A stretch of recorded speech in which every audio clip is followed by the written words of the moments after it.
Today, India celebrates Holi, the most beautiful and colorful spring holiday. I want to wish everyone a happy Holi. Holi ki Shubh Kamnaye. Standing here in Kiev in front of Mahatma Gandhi's monument, I'm pleased to announce that this week I will pay my first ever visit to India. यूक्रेनी विदेश मंत्री ने अपने video संदेश में PM Modi और राष्ट्रपति Zelensky के बीच बातचीत का भी जिक्र किया और दोनों देशों के बीच में रिश्तों को मजबूत करने पर जोर दिया। उन्होंने महात्मा गांधी के स्वतंत्रता के विचारों को यूक्रेन में वर्तमान संघर्ष से जोड़ा।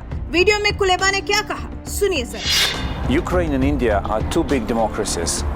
I'm certain we are set to be good partners and friends. Kuleba ने महात्मा गांधी के विचारों का हवाला देकर रूस के खिलाफ चल रहे संघर्ष में उनको प्रेरणा का स्रोत बताया है और भारत से मदद मांगी है। कुलेबा ने कहा है, Mohandas Karamchand Gandhi, the great Mahatma, was one of the most prominent figures of the 20th century.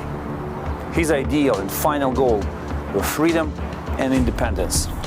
And this is exactly what Ukrainians are fighting for today. Freedom and independence. इससे पहले PM Modi ने Zelensky के साथ phone पर बातचीत की थी। PM Modi ने यूक्रेन युद्ध के शांतिपूर्वक बातचीत के जरिए समाधान का खुलकर समर्थन किया था।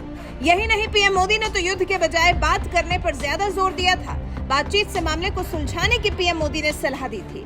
कुलेबा चाहते हैं कि भारत स्विट्जरलैंड में होने जा रहे शांति शिखर सम्मेलन का समर्थन करे। हालांकि भारत ने अभी तक इस पर अपनी सहमति नहीं जताई है और रूस भी लगातार इस शिखर सम्मेलन का विरोध ही कर रहा है। ऐसे में भारत के रुख पर पूरी दुनिया की नजर टिकी हुई है।